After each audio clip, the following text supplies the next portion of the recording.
Okay, are we good to go? Great. Good morning, everyone, and welcome to today's meeting of the Scottish Police Authority's Forensic Services Committee. Well, first I should say, if I drop off the call, Katharina Casper will take over to chair the meeting until I manage to get reconnected. We have with us Ruth McQuaid from the Crown Office, Detective Chief Superintendent Gordon McCready, who's representing ACC Johnson from the Police Authority. We have apologies from PERC and apologies from HMICS. We also have apologies from Mary Pitt-Caithley, who's not able to attend today.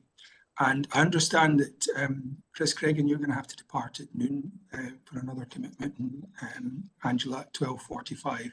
If we've not managed to get through the business by then, we'll be okay, because the quorum is 2, and we'll have myself and Katharina, and so we should be sorted for seeing out the rest of the meeting. But we'll see if we can manage to expedite matters by then. Any declarations of interest from any of the attendees at today's meeting? I'm not seeing any hands up, so that's a no. Is there a second? Any other business anyone wants to have raised in the meeting before we move on to the substantive agenda? No, not seeing that. Great. Okay, that then moves us on to decision to take business in private. That would be items 11 and 12, and that's in accordance with section 20 of the SPA's standing orders. So can I invite members to agree to take agenda items 11 and 12 in private? I'm seeing tacit assent there. Great. Okay, moves us then on to item 2, which is the minutes and actions of the previous meeting.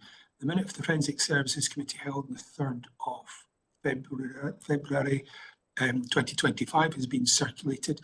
Can we agree that for accuracy? Great. Then we move on to action log and matters arising. So we've got 3 actions proposed for closing, and 1 action which is ongoing. Can we agree those? Super. Decisions since the last meeting, there are none. So if we can note that.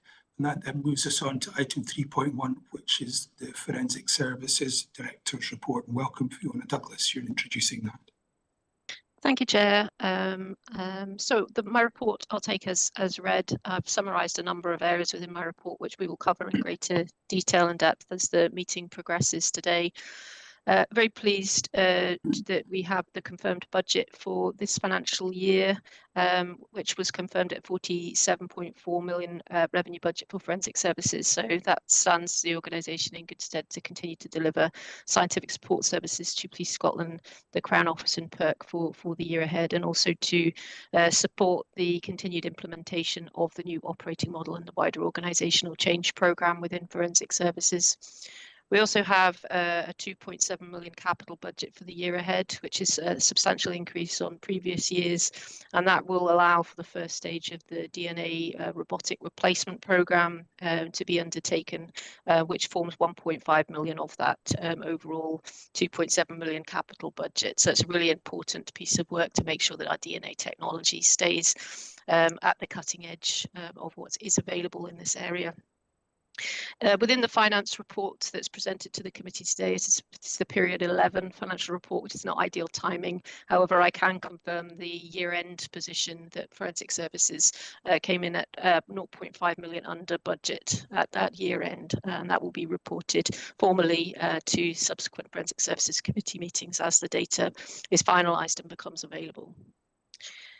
We've also presented to the committee today the revised forensic strategy, which is a combination of a lot of work that's been done engaging with stakeholders and to refresh both the style and the language and the content of the forensic services strategy that was approved by the authority in September of 2021, and we'll come on to talk about that later on in the agenda.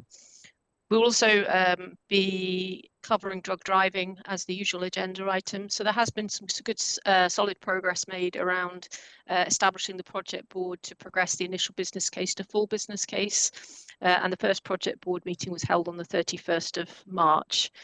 We have got strong assurances and commitment from Police Scotland in relation to the prioritisation of the progression of this work to full business case.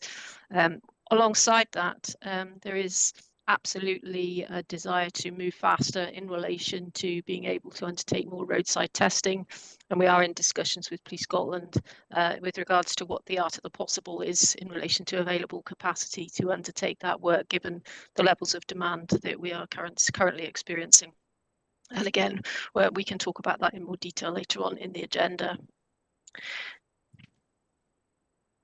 Just two final items that I wanted to cover. The strategic workforce plan development work is now well underway, with interviews being undertaken across the service.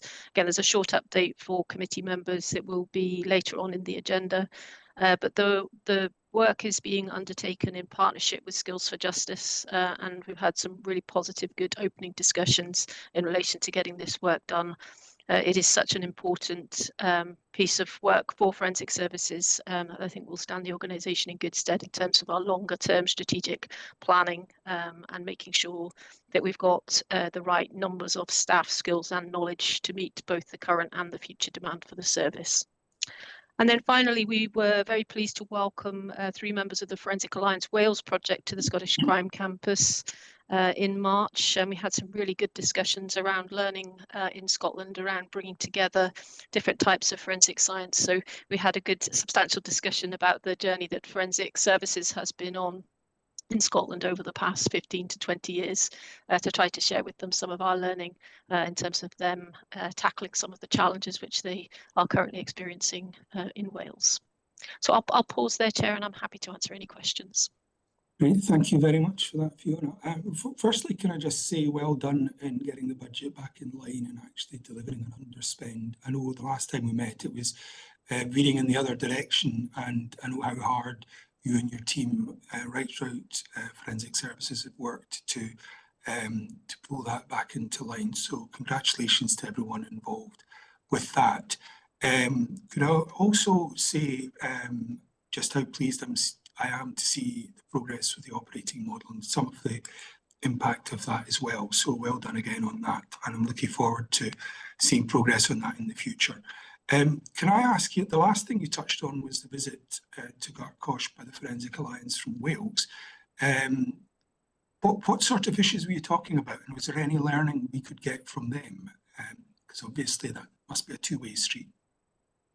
Sure, it was a really good, productive discussion, and I think the learning that we have within Scotland is really looking at how we've brought crime scene to court under one roof in forensic services, and traditionally in England and Wales, some of the forensic science provision is undertaken in policing, and then there's the commercial marketplace for other types of forensic science and perhaps more the analytical and interpretive work that's undertaken. So it's a very different structure of delivery of forensic science in Wales than it is in Scotland.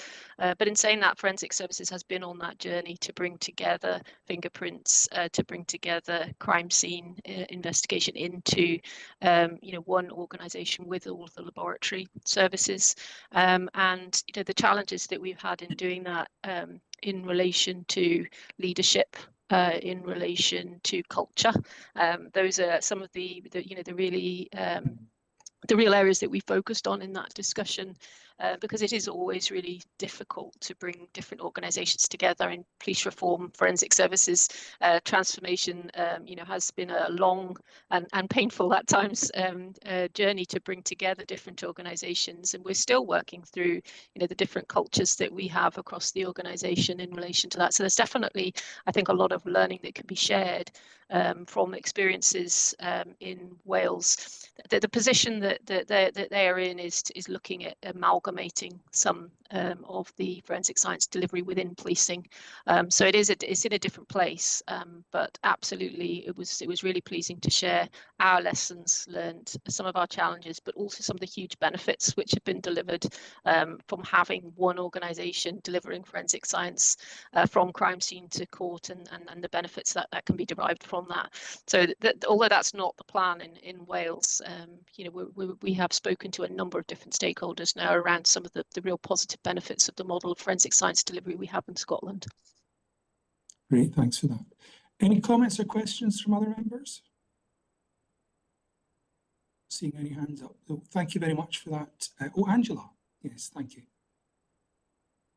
Sorry, Paul. Yeah, just one point, Fiona, and again, thanks. It's a really good report and covers an enormous amount of ground in terms of what the service is doing. It's just to flag on the drug driving paragraph 1.5 in the report, you do flag that not all areas have agreed to prioritise this particular work stream.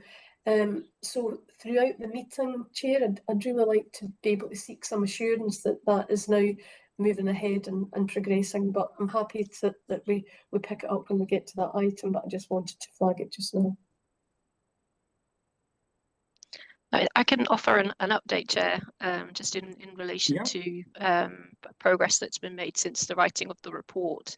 And I have just this morning, in fact, had a very productive discussion with DCC Smith and the Director of Transformation in Police Scotland in relation to the priority of the development of the full business case, and I have been given their assurance that this is absolutely a priority to get the full business case moving as quickly as possible. So I think that the sands have shifted a little bit since the writing of the report, and I think we're in a much more positive position in terms of that shared priority across both organisations.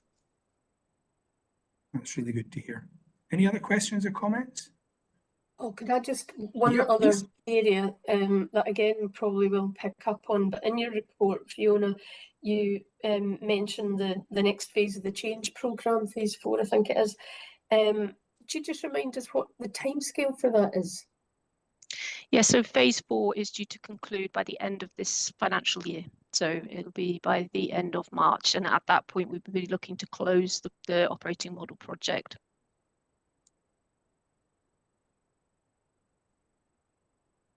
Thank you. Grand. Okay, I'm going to move the business then on to performance, I think, next. Yes, 3.2, the performance report. And Vicky, I think you're presenting that. Yes, that's correct, Chair, and morning everyone. So the report presented today considers quarter 4 performance across forensic services, so that's obviously January to March 25. And if we first of all just consider the executive summary slide, which is slide 3, and this really highlights a couple of key points that I wish to raise today. Overall, performance continues to be strong for the most urgent laboratory activity and scene attendance across the organisation, which is obviously a very positive position to be in. Our caseload as well, the work is ongoing in forensic services, so this is what we're actually doing in terms of day-to-day activity. It is lower than the same time last year, which again is a very positive position. In March, Forensic Services supported Police Scotland as part of a public health concern following a reported increase in fatal and near-fatal overdoses in certain areas of Scotland. So this forensic analysis indicated that there was nitazene-type opioids in some heroin samples. And this involved quite a lot of collaboration and work, obviously, with Police Scotland and colleagues in the justice system and public health, but also internally with a lot of activity within the drugs team and post-mortem toxicology. So just want to recognise that activity and sharing of knowledge across the agencies. Also, just to point out, I know we have later on in the agenda, the Scottish Biometrics Commissioner published the Joint Assurance Review of the acquisition, retention, use of DNA for criminal justice and policing purposes in Scotland, and obviously we are considering taking forward obviously the recommendations associated with that. So we'll look forward to the discussions later on in the agenda. Also at this point, just want to say that as Chief Operating Officer, I'd really like to thank our people across the organisation for their continued support, commitment to deliver forensic work for our partners and the public. A lot of reprioritisation work has been undertaken this quarter, and this has required a lot of time to reprioritise the most urgent work for our partners, and that obviously has an impact elsewhere in terms of our demands.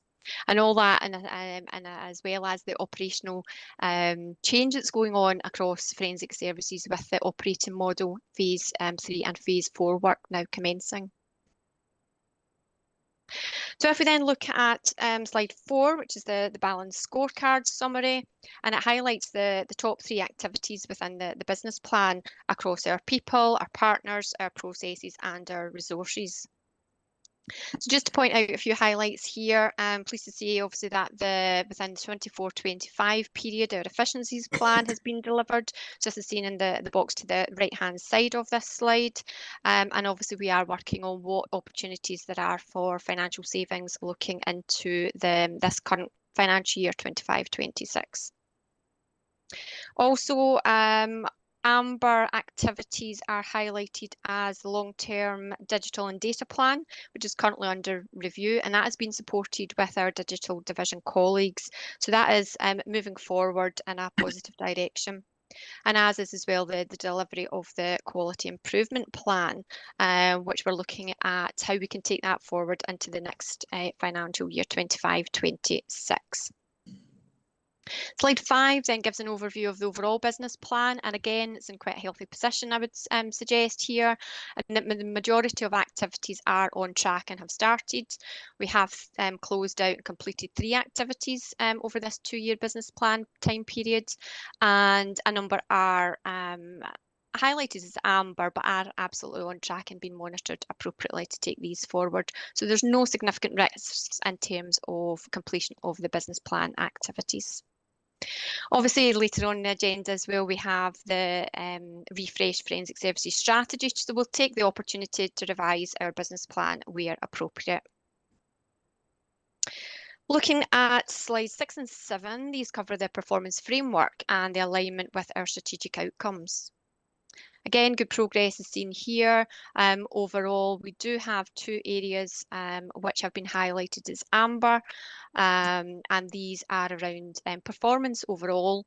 And again, we can come back to that later on in the agenda, and also partnership working. But I'm very pleased to say that in terms of the biometrics joint strategy document, this is its final phase of review and will be taken forward and completed soon. So I anticipate that will move to green by the next report. Moving to slide 8, which covers health and safety.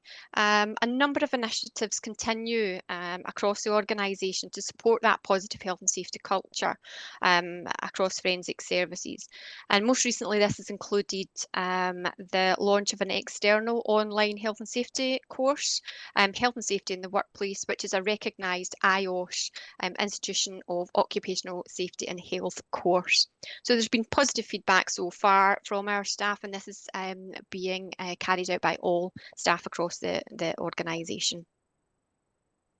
Ongoing issues do still continue, however, in quarter 4 in relation to the local exhaust ventilation system at the Scottish Crime Campus, which does impact some of our activity and has had an impact on casework within search and recovery laboratory.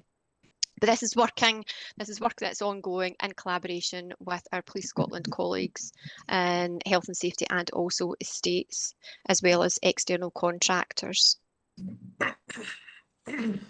So overall, health and safety is in a positive position. And then the next slides 9 and 10 cover our people, in particular working days lost and absence.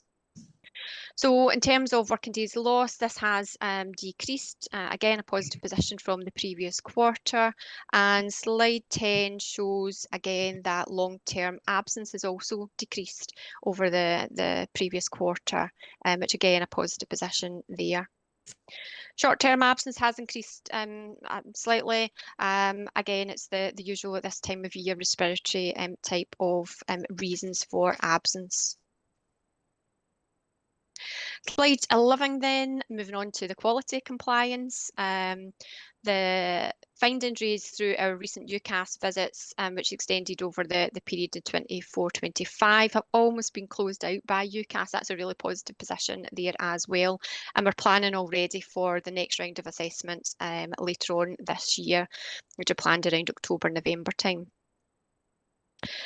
In terms of feedback from our partners, Q4, there was another significant number of reported instances of positive feedback, 23 recorded this quarter, and a slight increase in the number of complaints that we have received. These were related to scene attendance, the timeliness of that and availability of staff. But just again, to give you that context, that was 6 out of a total of approximately 3,500 scenes attended that period. In terms of slide 12, this gives an overview of search and recovery scenes. And here on the left-hand side, the graph there, you can see that there continues to be a slight increase in the number of requests that we are receiving for scene attendance, but it still has not recovered to what we would expect to see. And there's work ongoing with Police Scotland in particular to understand that picture much better. The target of 90% of requests being attended within 24 hours of that request being submitted was achieved, which is a really, really good result here in January and March. It was just slightly below that in February. So again, overall strong performance seen in terms of search and recovery scenes. Looking at slide 13, this is an overview of the laboratory-based delivery. So an increase in demand was seen from Q3 to Q4, but I do want to point out that on the right-hand side graph there, you can see that the caseload, so this is all the work that's ongoing in forensic services at the moment, that is reduced from this time last year. Again, a positive position, but we have seen an uptick there. And also in the pie charts on the right-hand side, you can again see that there has been that movement to an increase in the number of overdue cases there as well. So in terms of the recent increase in our active caseload, we have seen that it was anticipated. It was largely due to internal DNA movement of activity, and that has obviously impacted that position in terms of overdue cases. We are, however, content that there is a lot of activity ongoing in that area to improve that position, and we will see that improvement being forecast during 25-26. Moving on then to slide 14, which is delivery against the tripartite MOU between ourselves, Police Scotland and COPFS.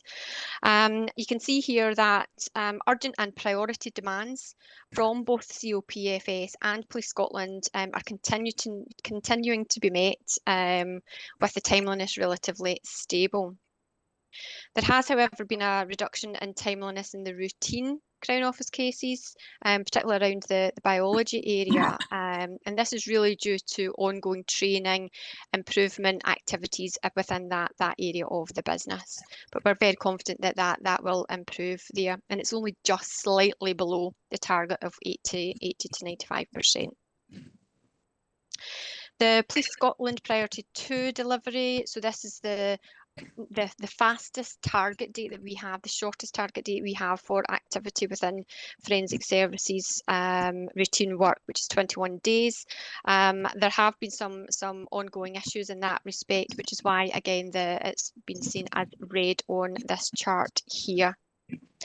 Would say though that there's no risk at all in terms of time bar of cases, and it's only the target is 21 days, but mostly that activity is done within 30 days, which is a good position. But we all know that there is work ongoing needed here to address the issues. Slide 15. Moving on here, provides a view of the internal performance across all the forensic disciplines within forensic services. Just want to first of all point out that the green status on track is indicated and continues to show that positive performance in biology. fingerprint and chemistry and documents. And I'd also like to call out the positive improvement seen in drugs driving and also criminal toxicology. And again, we'll hear later in the agenda about those areas in more detail. Both have moved from a position of amber, where we were managing and monitoring closely, to being on track. So I mentioned earlier the public health issues concerning nitazines. This did have an impact on our drugs and also PM Talks colleagues and the teams there, because we did have to divert activity to the more urgent requests that had come in to identify the nitazene type opioids within batches of heroin. And as I say, this was really a focus for us because it did result in near fatal and fatal overdoses. PM Talks performance is moving towards an amber status with close monitoring and engagement with pathologists and Crown Office ongoing. There are no serious concerns that have been identified at this time, but we are obviously monitoring that, and the team have a lot of information behind the scenes to provide that assurance to me and the rest of the SMT. So overall, I would say a strong performance across forensic services with the internal focus and monitoring continuing in some areas, as I say. And I'd also like to just thank everybody across forensic services for their continued dedication. I think Q4 in particular has been a challenging one for various reasons. And I just want to thank all staff for that commitment and support to delivering forensic services. Thank you, and happy to take any questions. Thanks very much for that, Vicky. I'm going to kick off with questions. Firstly, on the last slide 15, can I just say how delighted I am to see firearms in amber rather than red, and hopefully we'll see it in green very soon. The post-mortem toxicology, it makes reference in the last sentence to urgent casework targets not being met. Is that the case, or is that a typo? It is the case. If you recall, in post-mortem toxicology, we have two different targets, one being for the priority cases, which is 35 days, and the non-priority cases being 28 days. So again, it's an area of the business which is very, very short turnaround times and targets. Yeah. There have been some instrumentation issues. We also have a small number of staff on who are on long-term absence. So that's obviously impacted our capacity in that area. There's ongoing dialogue with COPFS and the pathologists in relation to this. And again, there's nothing of significant concern there that they're raising with us. So it's been absolutely closely monitored, and also we're looking at internal measures to increase the capacity in that area. So next time we should be back. Yep. Yes, sorry, I don't know if it's my headset. I'm struggling to hear you there, Paul. Hopefully, are we likely to see that back in green the next time you report to us? Yes, I would hope by the next quarter. If not, again, instrumentation issues, we're reliant very much on suppliers and also digital division to assist with that. I would anticipate next quarter, if not by the following quarter. Yeah, great, thanks for that. And drug driving, I know there's a strong performance, and I'll maybe hold my queries until the next item. Volume crime, that's another one that's slipped into amber. Can we expect to see an improvement in the next cycle? I would anticipate, because there's a lot of activity in this area at the moment in terms of increasing our reporting capacity, new ways of reporting our results to our partners, and also training ongoing, that anticipate later on, probably within 25, 2026, but it's definitely moving in the right direction. Again, here the target is very tight. It's 21 days for that turnaround, and we're sitting about 30 days or less. So over the 21, but again, it's not of a significant concern to us. Yeah, because I'm interested about the previous slide 14, the PSS, the priority to delivery requests, which have always been red. And I'm wondering, yes, you're talking about a very, very tight turnaround time. Is it too tight? Have we got a target that's unachievable and it's never going to be delivered on? And yeah, we need to change that. So it's something that is more realistic. Otherwise, we're setting ourselves up to fail every single time. Yes, you're absolutely right, Chair, that it has been a challenge for us meeting that target. Has been a long-standing target there. I feel that we're not yet into a position of stability. There's lots of activity ongoing to improve that picture. Once we have that, yes, I think it's worth of, once we know that baseline, then we have that discussion with our partners at the next review of the MOU. Okay, thanks for that. I'm going to throw open to members. Do members have any questions, comments, or queries? Angela. Yeah, thanks, Paul, and thanks, Vicky. It's I mean, it's a complex service, so it's a really good report overall. So just well done, and again, well done to you, the team, and the staff involved. Paul's covered one of my questions on the Police Scotland Priority 2, so that's good, and maybe something that we can keep an eye on. It was on the lab delivery, and I just wondered the delays that are there, the overdues, what the timescale is there, how far overdue, by how much are they overdue, and is that something that the teams are keeping an eye on? Angela, to be honest, I don't have the detail around what the time period past that due date is. Every case is looked at as on its individual merit.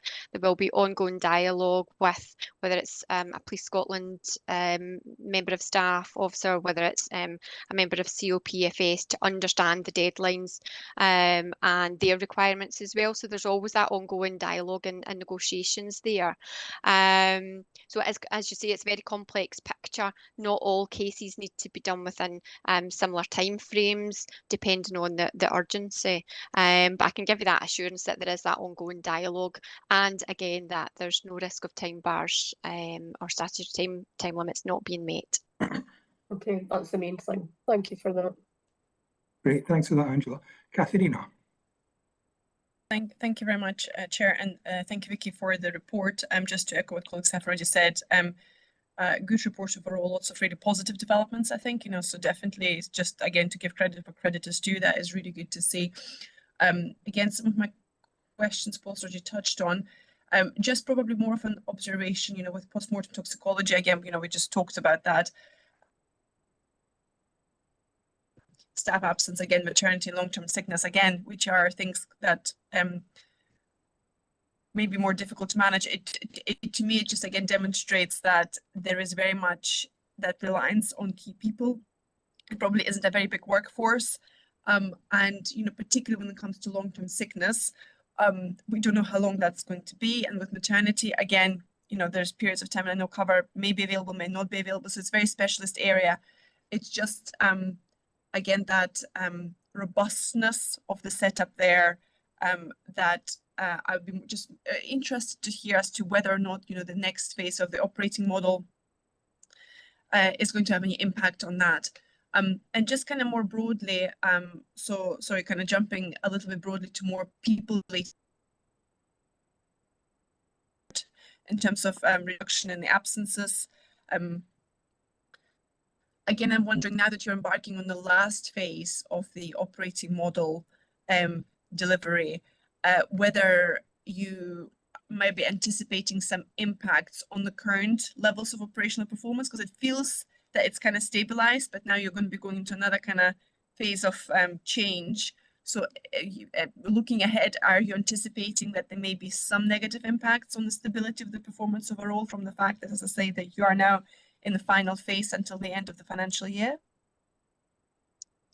Great, thank you for that. I don't know if I've got connection issues at this end, but hopefully I've caught those questions. In terms of the post-mortem toxicology, absolutely, it is a small dedicated team of expertise there, and I think in terms of going forward, there's real opportunities for that integration of post-mortem toxicology with, again, we'll hear later from Susan Ure around criminal toxicology, drugs driving, etc., and looking at how we can really I suppose, benefit from all of those expertise being within one organisation. And again, it links also to the long-term sustainable model and the opportunities that provides as well going forward.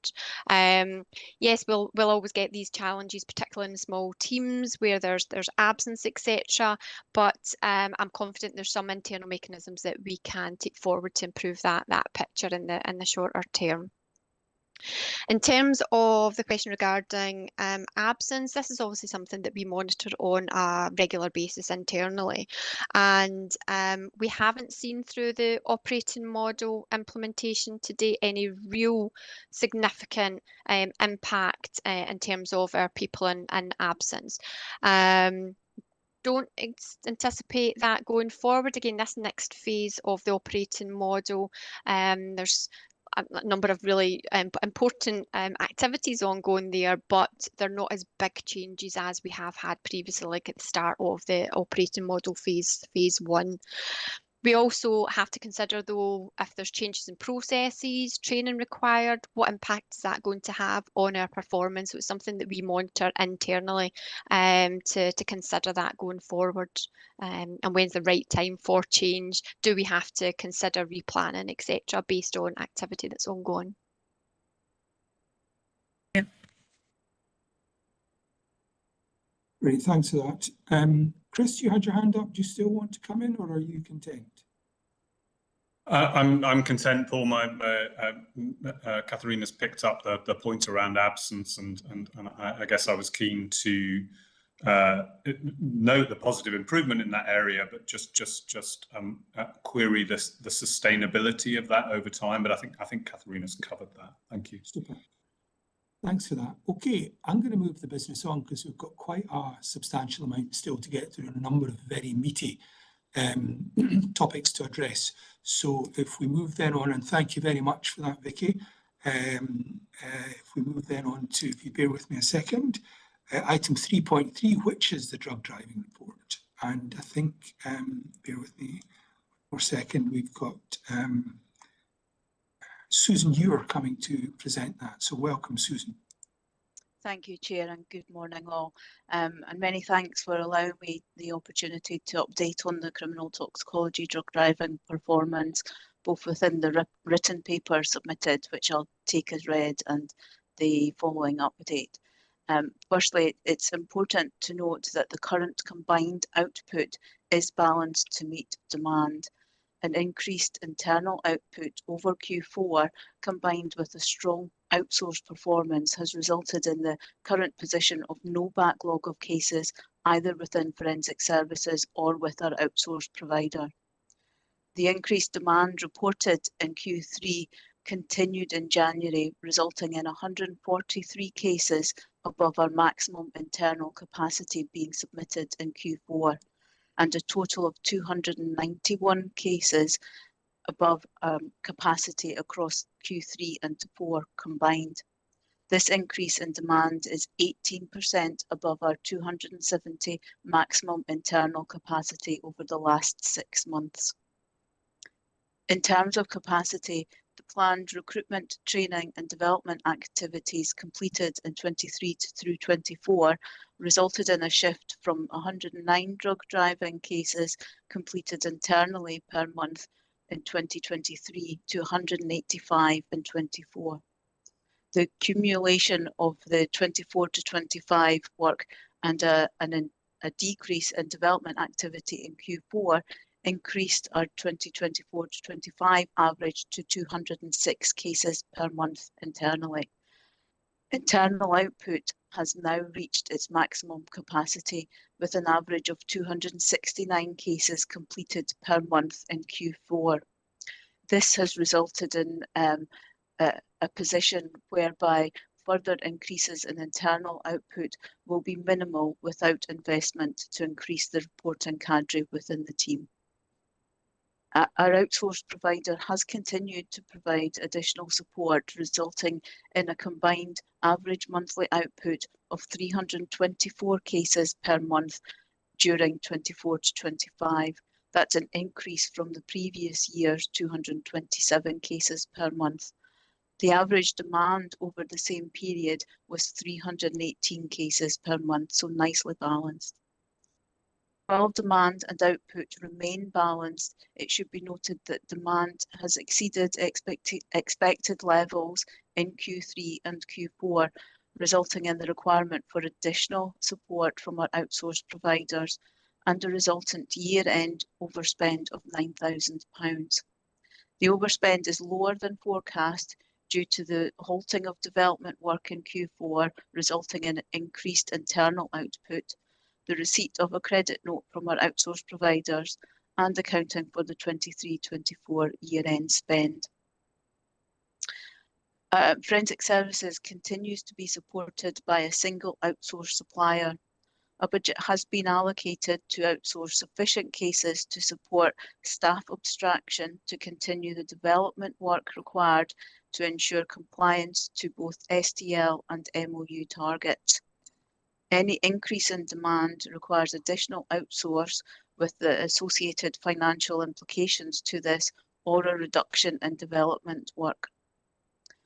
We're having ongoing and recent engagement with our outsourced providers, and this is providing the assurance that they can continue to meet our current demand and have capacity to do so. In terms of our performance, we have remained a strong internal Section 5A performance throughout Q4, with the rolling average meeting the 95% MOU target.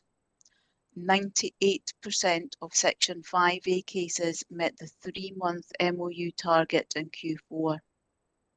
Improvements have been noted within our Section 4 performance, with the current turnaround time averaging 92 days. Work does continue to both improve the timeliness and the target compliance for our Section 4 caseload. Performance against the 6-month STL remains strong, and there are currently no cases at risk of time bar. Moving on to our toxicology development plan, version 3 of our plan concluded in Q4. This version focused on improving the Section 5A methods, staff training, and commencement of the work required to implement our new drugs panels. Benefits achieved from this version include additional equipment and staff resilience, and the aforementioned improvements in performance, which are quite notable.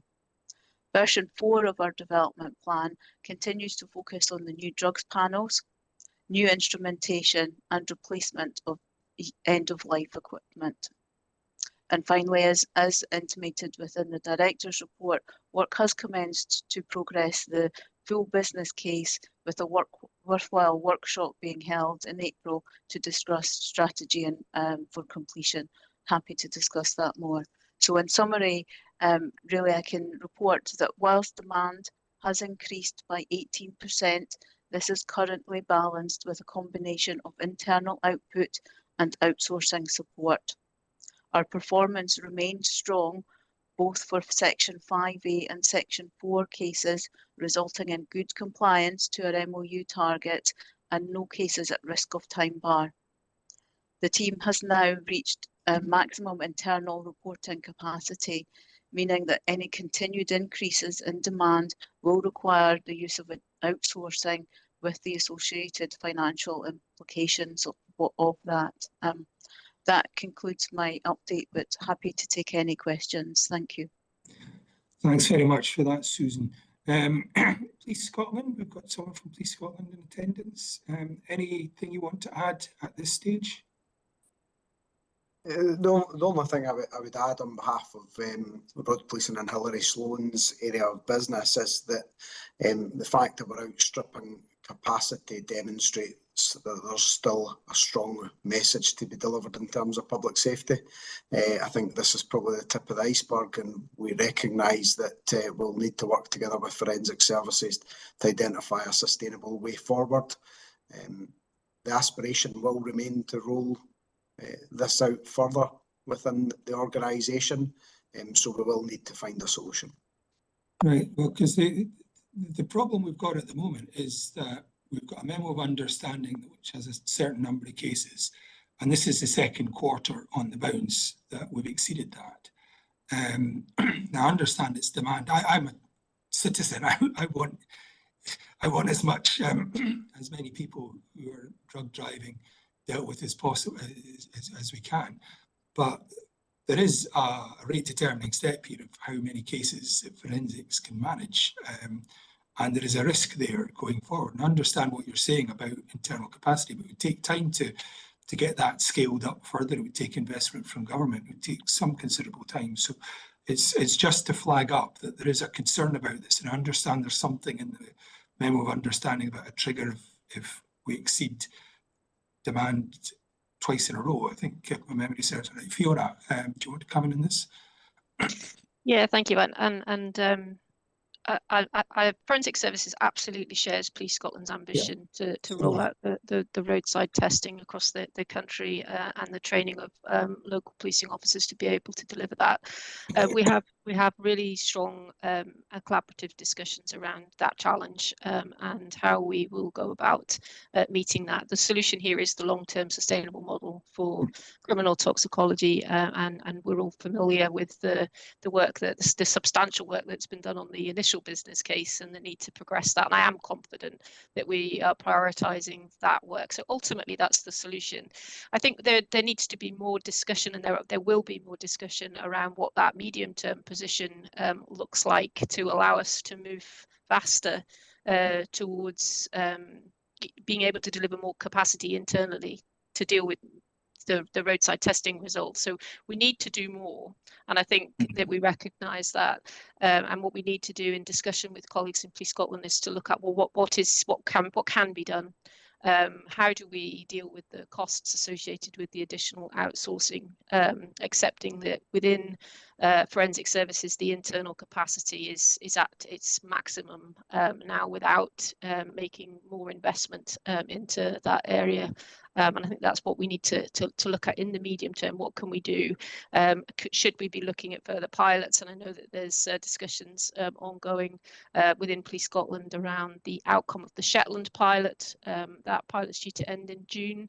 So there's learning that we will take from that pilot, and that also will need to be factored into the what do we do next, and how do we start to look at rolling out the roadside testing further, accepting the challenges that we have within Forensic Services in relation to being able to deliver that analytical capacity alongside the additional roadside testing. So I guess in summary, we absolutely need to keep monitoring the demand in the short term against the MOU. We need to continue the discussions in the medium term around what's the art of the possible in terms of rolling this out further. But we absolutely need to keep our focus on the long-term sustainable model, gaining the investment in that and building that capacity for the future. Yeah, no, what I don't want is us to be back in the situation where absolutely in the last few years where we're sitting with a backlog and if our labs are working flat out, that's one thing. There's a defence there, but we do need to upscale that. And it sounds like the labs are actually really running really well, which is fantastic. There is an issue about, I think, the security of supplier is a concern of mine, because we've had concerns with that in the last couple of years, that all our eggs are in one basket with outsourcing. One of the reasons I want us to increase internal capacity with a long-term sustainable model. But, If I could just add to that before Gordon comes in that we won't create a backlog within Forensic Services in relation to increased demand for testing. That will be automatically outsourced. So the challenge will come if there's insufficient capacity in our outsource partner to be able to deliver that additional work, and the financial challenge when we exhaust the budget that we have for this financial year, which will be it will become a budget pressure. As opposed to a risk around statutory time limits and the creation of backlogs. With the only caveat in place there is around the external capacity and the availability of that. But the discussions that we've had with our outsource provider have not highlighted that as a significant risk at the current time. And Gordon, you were wanting to come back in. Thanks, Chair. It's just really to affirm our commitment to the the MOU. The one variable in all of this is, of course, the public. As a police service, we have that positive obligation to act when we encounter offences, and therefore that variable has a significant factor in our compliance. So these are anticipated targets. These are targets we're aspiring to meet and work with forensic services. But where we encounter and come across offences, we need to deal with them and naturally bring people to justice. And that may be where we come into conflict with aspirations. Mm-hmm. Yeah, and I absolutely get that trying to statistically predict all of this is like nailing jelly to a wall. It's not like drunk driving where you know how many units of alcohol are being sold or something. Because of the black market nature of drugs, it's necessarily very difficult, and also the amount of time it stays in the system, which I think it's, again, you know, getting information on that's very, very difficult. So nobody can really tell me how long these do, apart from it's much, much longer than alcohol. So I'm going to throw this open to other members. Do other members have any questions or comments on this? Chris. Thanks very much, Paul. And I think in terms of some of what I wanted to probe, you've factored that into your introductory comments. I just wanted, in terms of outsourcing and the reliance on a single provider, notwithstanding the budgetary implications of more outsourcing, is there the potential to work with other? What is the potential to work with other providers? I know this is something that's been discussed previously. I'm happy to take that question. Yeah, thank please. you. So we currently have a framework in place which consisted of 3 suppliers for our outsourcing provision.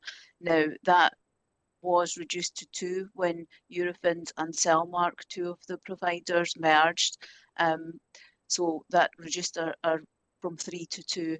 We currently can only use the 1 provider because the second remaining provider does not currently meet our GDPR requirements. They use the cloud as storage mechanism. So we are working closely with that provider to assist them to meet our GDPR compliance, and when they do so, they will add into our they will be added into the framework again.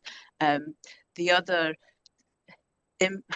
issue with that is they're currently at capacity themselves, so they don't currently have capacity. So there are the 2 issues there: 1, our GDPR compliance, and 2, they do not have capacity, which results in us only having the 1 supplier open to us at present.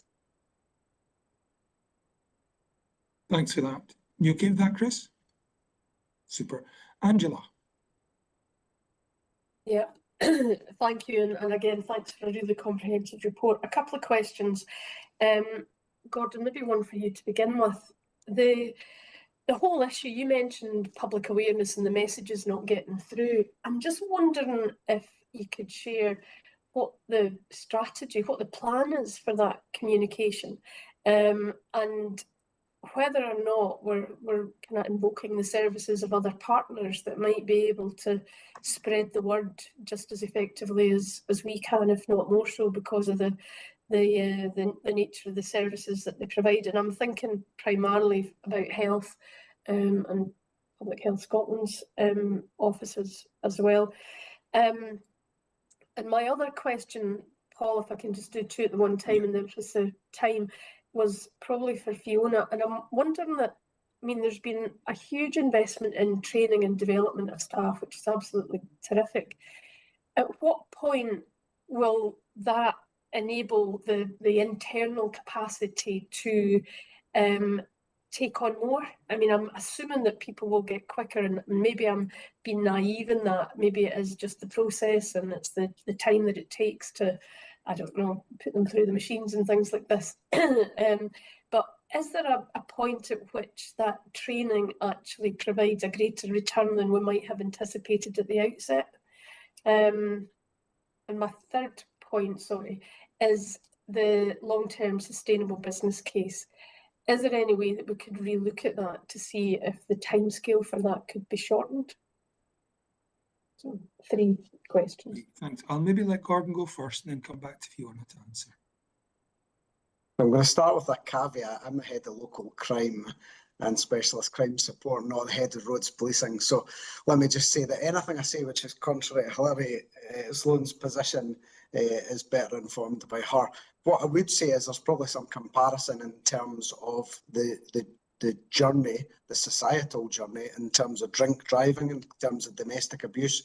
If you can draw a comparison in as much as we've seen a complete shift in tolerance and an increase in awareness for both of those matters, or whilst there's still a great deal to go in both instances. I think we're probably right at the start of that journey for drug driving. I think previously we've not had a way in which we could easily detect it, and we're beginning to improve that position. So it's a very imprecise position at the minute. But what we're seeing, I think, as I said, and this is my personal view, is the tip of the iceberg. We will need to see Scottish Government, public health, partnership approaches to campaigns, such as the drink driving campaign, in my opinion, so that people in the public can have an informed position on it and start to self-police it, if you like. So there is a great deal to do. If you want any more specific information, I can actually ask Hilary to give you a sort of written response. You okay with that, Angela? So, Paul, maybe we could take that as an action, if you don't mind, for the committee, because I personally would, because I think it's one side of the story, isn't it? We need to make sure that we are getting the messages out, and that we're assured that the campaigns, the publicity is as extensive as it possibly can be. Thank you. Right. Yeah, thanks. Colette, if you can add that to the minute, that we'll get an action on that. Fiona. Yeah, thank you. I'll just add to Gordon's comments there a wee bit. In terms of the Operation Hitch improvement group, which we set up when we had the issues around cases being unable to proceed to prosecution due to laboratory delays, we have Transport Scotland that are included within the Operation Hitch meeting. So there is some good discussion around campaigns, most recently the festive drink and drug driving campaigns that were undertaken, and Transport Scotland have shared with us the evaluation of the impact of those campaigns and earlier work that they have undertaken. So it's certainly an area that Transport Scotland are focused on. I'd also highlight the HMICS recommendations from their review around drug driving, and the question that you raise is really captured within one of the recommendations for HMICS, which is still open at this point. So there is still more work to do, Angela, in relation to bringing together different stakeholders and really driving that prevention and education message. So there's very active discussion and work ongoing in relation to that, both through Hitch and through the HMICS work that's being undertaken. Coming on to your other questions, Susan described in her comments that we're on phase 4, I think, of the improvement plan within our criminal toxicology area, and phases 1 to 3 have delivered really substantial change within that team, and both the available capacity that we have and also the speed at which the results can be provided. So we have seen a radical improvement in timeliness and efficiency within that team. I recognise Susan's comments in relation to we've kind of topped that out now with the improvement work that we have done. The key focus area for improvement is around our ability to be able to robustly deliver the Section 4 cases, because they require a lot more sequential analysis. So there's a lot more work that goes into those cases, and what we need to do is to improve our methods so that we can achieve those results with far less effort, so a much more efficient process around the Section 4 cases. We need to invest in this area to increase capacity, and I think that's absolutely clear, and that's where the long-term sustainable model is the work that we have been doing for some time, that sets out what's required to be able to do this and to meet Police Scotland's ambition. The medium-term discussion, I think, is the area that we need to continue to look at. Well, what can we do? What is the art of the possible? What can we invest further into criminal toxicology in the medium term? And Vicky touched on in the performance report the strategy across toxicology in general, and how do we maximise the benefits between post-mortem toxicology and the work that we do within criminal toxicology, of which drug driving is only a part. There are other strands of work in that area. So I would say that we are, from a internal capacity perspective, we have seen the benefits of all of the improvement work, and we've delivered those. And I think the next step would be increasing the investment in that area if we're going to drive further internal capacity gains. So that's an ongoing discussion. With regards to the long-term sustainable model timescale, we are doing everything that we can, bearing in mind that forensic services and our project requests from a transformation perspective are in the mix with all of the other work that is being delivered by Police Scotland, which is considerable, given the operating model and the work that's being done. And I see we've got John Sheehy on the call today, so he could perhaps add more detail if you would need it. We have a project team that is established. I think we will learn more about the art of the possible in terms of the timescales for the full business case once that project properly gets up and running, and we've got all the right people around the table and the prioritisation is confirmed. So I'm pretty confident with where we are with that. We've had those assurances just very, very recently that work can be undertaken. I'm confident that if everything gets started within the project fairly soon, so we've got all the right people around the table, that we will have sufficient information to feed into the budget planning cycle for this financial year and have a robust sense of what the investment ask would be, so that we can enter that into the budget discussions for next financial year. That's really what we're aiming for. And then the full business case, and we'll go through the governance process probably after we've got that initial sense of what the financial investment would be required. So we're on track to be able to seek that investment within the timescales which we've set out. The full business case itself, I won't commit to a timescale just now until we've got the full project team set up and we're confident that the business case can be delivered. I would anticipate that would be before the end of the financial year. You happy with that, Angela? Yeah, no, that's really helpful. I suppose my only comment on that, Paul, is that, and I appreciate that this is a whole system approach, Fiona, so it's not directed exclusively at forensic services. But the initial business case was approved in December. And I think the first meeting of the group, the project board, was in April. So I'm just wondering whether that prioritisation, whether there's something the committee can do to just emphasise the importance of this. And I know that there's, a lot of competing projects and pieces of work that are underway, but a bit of urgency in this, I think, is paramount. Thanks, Paul. If I can provide you with greater assurance that perhaps is within the papers that are presented to the committee today, just because the conversations have continued in the past few weeks, and I am assured that this is a key priority for Police Scotland, and I've had that assurance from DCC Smith and from Breda McCaffrey, the Director of Transformation. But John Sheehy, can I maybe ask you if you wanted to add any comment on that? Yes, so I've been privy secondary to those conversations, and I can confirm absolutely what Fiona is saying. And we have established the project board with its terms of reference, and we've asked each of the functional areas within Police Scotland to come together. I'm having conversations with digital division, with estates, with procurement, those that will have to contribute to the building of that FBC. So the journey has started, and as Fiona says, I'm confident we will be able to carry out the journey towards that FBC.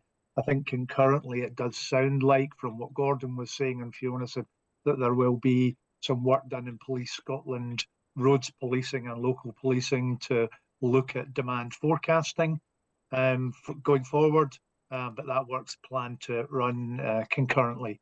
So I think at the stage that we're at of initiation, I think we're in reasonably good order just now. In terms of Police Scotland's holistic prioritisation of all its activity set, that is still an activity that's going on, and It sits with the executive at the moment, so I'm not personally privy just to where we sit and all of that, but I know that Fiona's had her assurances from the DCC today. I think that's all I can add, Chair. Okay, thanks very much for that. I tell you, I'm going to move the business on because we've still got a lot to get through. So thank you very much for to everyone for your input on that. That then moves us on to item 3.4, which is the financial services, forensic services financial monitoring report for Q4. That's over to you, Fiona. Thank you, Chair. And as I mentioned in my opening remarks at the meeting today, this report is somewhat out of date, given that it's the period 11 information that's been provided to you today. So just to give you the update on the year-end position. So from a revenue perspective, there was a 0.5 million underspend at the end of the financial year, and that was as a result of a lot of work that was undertaken by colleagues around the table here and others within forensic services to address the potential overspend position that we were in for the last few months of the financial year. So really good work that was done to bring us in under budget by year end. So that was a very positive position. From a capital perspective, less positive in that the actual spend at the end of the financial year in relation to capital was 0.5 million, which only constituted 50% of the agreed capital allocation for forensic services for the last financial year. So there's a need for us to do a real delve into lessons learned in relation to some of the work that was unable to be delivered during the last financial year. So we will be taking that learning and addressing how we are managing our capital spends across forensic services. We have had some really helpful feedback from finance as well, who are also going to be able to provide a little bit more support into forensic services in relation to our capital spends for the year ahead. As I mentioned in my director's report, a large portion of our capital spend for this financial year to come relates to the DNA robotics replacement. So it's one procurement exercise. So there's more work to do around capital for the year ahead to make sure that we spend the £2.7 million budget that we have been allocated. I'll pause there, Chair, and I'm happy to take any questions, and clearly we'll have the year-end report for the next Forensic Services Committee meeting. Yeah, the only question I'd got was around the capital and my concern about, I mean, presumably we'll lose that. It doesn't roll on into this year's budget. It's reallocated into the wider capital budget, so it's not lost. It's reallocated for this year for the work that we're needing to do. So it's not a disaster. No, it isn't. There's no significant risks associated with that. It will put in some areas a pressure on the capital budget for the year ahead, but given the underspend position that we've had for the last 2 years, I would rather that we were over allocated at the start of the financial year than the opposite. Okay. Any questions or comments on this from anyone? It's a very brief report and it's really only 2 points on it, which we've kind of covered. Okay, I'll move the business on then to the next agenda item, which is item 4, which is the HMICS Assurance Review of Forensic Toxicology. And again, that's you, Fiona, to give us an update on that. Thank you, Chair, and I'll be presenting this report for my colleague Paul Stewart, who's not in the meeting today. So there has been substantial progress in relation to the HMICS recommendations since the last meeting of the Forensic Services Committee. The Strategic Oversight Board, which is the group that takes the overview of all of the recommendations across Forensic Services, Police Scotland, the Crown, and attended by HMICS, was undertaken last on the 10th of April. There has been a lot of progress, although only three of the recommendations have been closed since the last meeting of the Forensics Committee, which brings the total close to 12 out of 25. There has been substantial progress across a range of the recommendations that are remaining open, and a lot of confidence from ourselves and from HMICS that we're not too far from being able to close out a number of those. It's really just about having a period of time where we can demonstrate that the management information is showing the progress and the improvement, that the action that has already been taken is the outcome that's expected from the work that we've done, and that will give HMICS the assurance that they need to be able to close out several of the other outstanding recommendations within the report. The only area that I would highlight, which is sitting at amber within the recommendations, relates to the core operating system project. I won't go into that in any detail now, because I know that Joanne will be covering that within the change update. Yeah, that's noted. I've got a little bullet point in my papers to say that. So yeah. Any questions or comments on this from members? It's fairly straightforward. No? Okay, if we can note this, then that moves us on to item 5, which is the Forensic Services Change Programme update. So that's Joanna Tierney introducing that. So Joanna, if you want to take us through some of the highlights of this, you don't necessarily need to touch on it all, but yeah, just the relevant issues. Okay, thank you, Chair. As stated, I'll take the paper as read and just pull out a few of the key highlights in terms of our change programme and also our RD&I strategy development. So the programme overall is tracking green against key milestone activity. With regard to criminal toxicology, as has already been covered, we've mobilised the project team on approval of the initial business case in December. During that time, between setting up the project board and the approval of the initial business case, we've been reviewing the reference to functional requirements for our core operating system contained within the IBC, and making sure that they've been fully captured in the functional requirements moving forward for the core operating solution. There's a very close link between those two projects, so we're very much we'll be working hand in hand with those.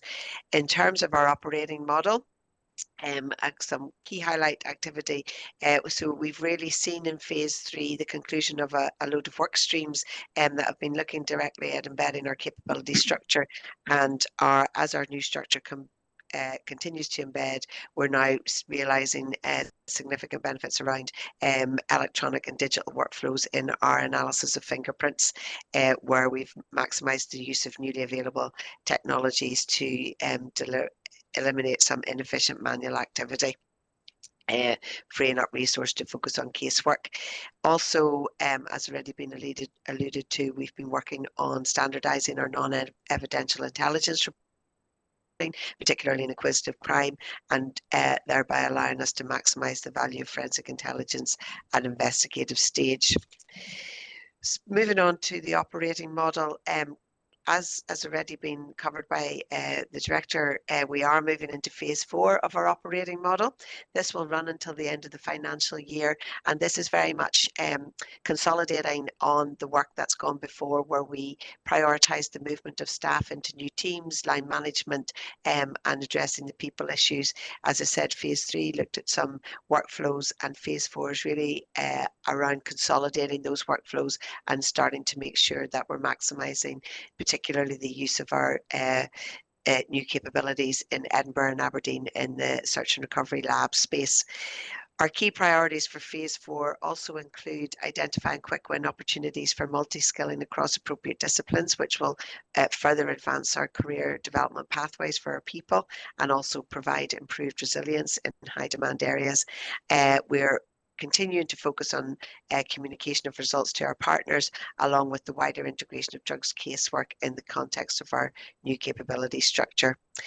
The other activity that will commence in phase 4, which, as I've said, will close in the 31st of March 2026, end of the financial year, is to continue to plan for project closure, and we've started to engage with our colleagues in Police Scotland Portfolio Assurance team, who will carry out the independent post-implementation review part of the project closure phase. With regard to FS cause and data migration, at the time of writing, discussions were ongoing with Police Scotland Digital Division, Legal and Procurement colleagues to finalise a collective agreement to the procurement approach. Those discussions have been really invaluable, particularly in recent weeks, weeks. And I have included a roadmap, but as a result of some of those discussions, there is a chance that the planned timeline for publication of the ITT to market may be subject to a small delay, which we will then remap and provide an update on the timeline in due course.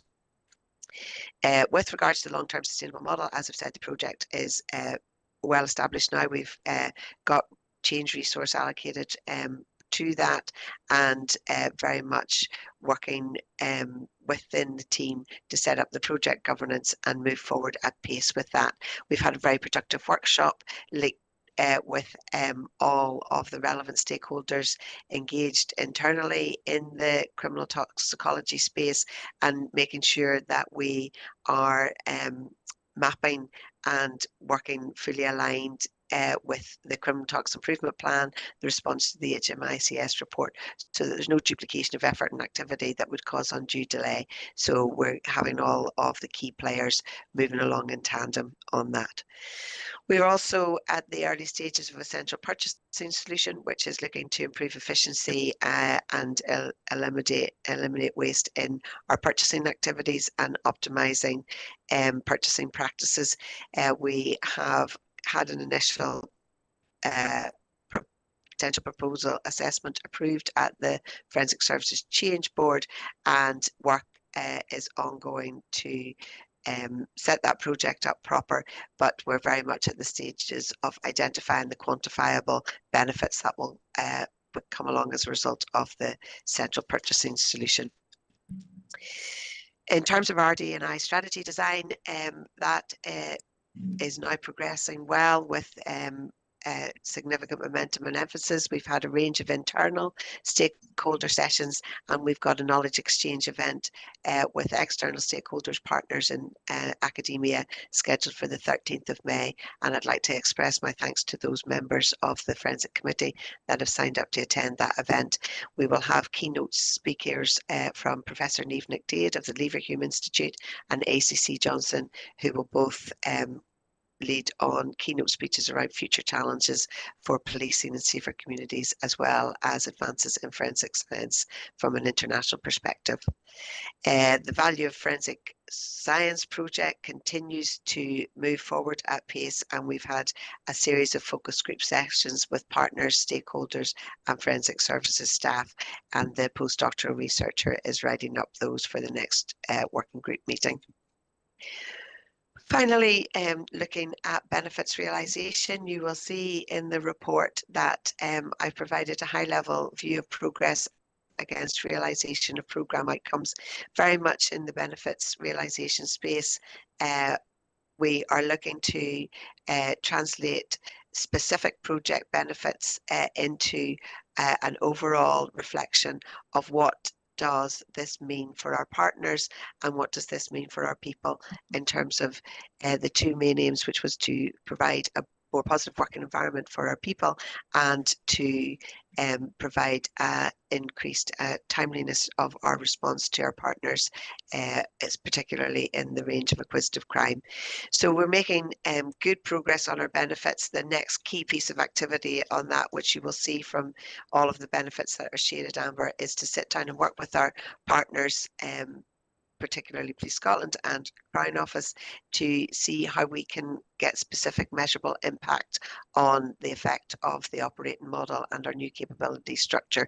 So our improved timeliness in acquisitive crime, what has that meant in terms of tangible justice outcomes for both our partners and the wider Scottish public? So that's the next piece of key activity in the benefits space.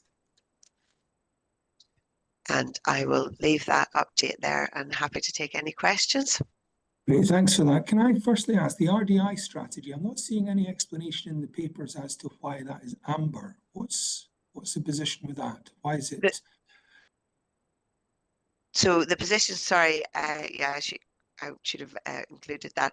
It was amber because of the internal target deadline that we had set. It slipped slightly from that to present the RD&I strategy back to the committee. I'd originally intended to bring it back before the now scheduled date of August, and that's why it's amber. But that's just due to difficulty in managing resources to set up the knowledge exchange event, which I felt was vital to get a wider perspective on that RD&I strategy, placing it very much in the context of delivering wider justice outcomes rather than an internally focused strategy. Okay. Thanks for that. Any questions from members? Katharina. Thank you, Chair, and thank you, John, for the update. Lots of stuff happening, and I suppose my sort of main question is around the Fiscal developments. So I know you've kind of touched on some of them, and I really appreciate again the roadmap. Sort of understand where in the process you are, and you mentioned that you at the moment are in the process of basically consolidating the functional and non-functional requirements with a view then of actually issuing that invitation to tender. And understand that it might be slightly delayed, which is fine. It's better to get that right at the start than kind of because that really effectively sets up the whole process. And in that context, I know again, so from my own experience, whenever you are issuing these invitations to tender, you can either be quite specific, relatively specific in your functional and other business requirements, or you can be relatively open. And I think one of the key things, one of the key decision points quite often tends to be in the current time, the storage of data. So are we looking at cloud-based, or are we looking at more traditional data storage solutions? And when it comes to this, again, I'm kind of cognizant of the desk process when we were procuring desk, or Police Scotland were procuring desk.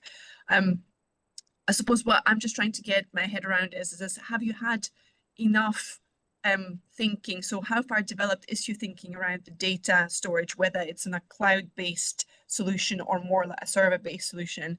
And have you had enough consideration of that, enough expert input, again, as I say, taking lessons from desk and from other substantial technology projects? So thank you very much for the question. Yes, and that is at the crux of the discussions that have been ongoing and have been ongoing for some time. There are what we are committed to, and along with our digital division colleagues from Police Scotland and our procurement colleagues for Police Scotland, is really navigating the intricacies of that prior to the issue of the ITT, which is whilst they're the main reason for the delay. We have had really effective and supportive discussions with our digital division colleagues and procurement colleagues. We are committed to getting the absolute best outcome and the best solution available, and some of these issues are key. We've got the consideration of what's the most effective procurement, what's the most effective way to get that best solution. So those discussions are ongoing and held at both tactical and strategic executive level, and we've got some more conversations planned for the next few weeks. We're really committed, as are our colleagues, to making sure we get this process right rather than have undue delay post-ITT where we haven't really nailed that down. What we have done is worked very closely and are at the position now where the functional and non-functional requirements in terms of what forensic services needs the system to do for its the organisation have been confirmed. So the next big energy is in making sure we've adopted the right approach, and we've also engaged very closely with desk colleagues as well to learn the challenges, learn from the lessons learned and the challenges that they had in that space. So fully engaged with our information security colleagues as well on that process. Fiona. Yeah, if I just can add some further reassurance, Katharina, in that we've heard the voice of various different stakeholders through all of the work that has been done. We haven't finished the conversation yet, would be my perspective. What we need to do, I think, is to make sure that we're not overly specific, but all of the learning from desk has been taken into the requirements, particularly from an information management perspective, so that there absolutely is the learning from the previous exercises. There's a good understanding of the challenges that we've experienced and had to resolve through body-worn video and from desk in relation to cloud. So we are I think, quite open-minded at the moment in relation to that. And what we need to do is to, I completely agree with you, make sure we get this right at the start, so that we don't push ourselves down too narrow of a line and end up with a solution that's not fit for purpose. I think we've also got our own internal learning around the purchase and implementation of our current core operating system, our evidence management system, and an absolute commitment that you know, we cannot make some of the mistakes that were made at the past again, and that comes right down to the specifications being absolutely right at the outset, and making sure we choose the best procurement route, and that all of the appropriate stakeholders have fed into the decision making in and around that. So the conversation's ongoing. All of the right people are advising, I think, on that, and the learning has been taken from previous exercises. Great, thank you. Okay, thanks for that. Angela. Yeah, thank you. And again, thanks for the paper. It's really good to see it all in one place, all the change that's taken place. Just a kind of comment question on the RDI strategy. And I have signed up for the event next week, so I'm really looking forward to that. Can I just ask though, in developing the strategy, and I think there is a bit about prioritisation in the report, can I ask if it's the intention then to go on and develop a plan, or are we really talking about one and the same thing? Because quite often you get a strategy and then you're another X number of months before you get a plan that's a bit more specific, and then the benefits actually flow from that. Is this, you know, something that will be a bit more dynamic, while future-proof, but it's going to actually help to guide some practical steps as far as research and innovation is concerned? Can I maybe take that one and then ask Joanne to come in after? I think our forensic services strategy really sets out a need for us to shape and guide the broader forensic science community in terms of research, development and innovation. So I think that the knowledge exchange event is going to be really helpful in terms of making sure that we understand how forensic science needs to change. So what problems are we trying to solve?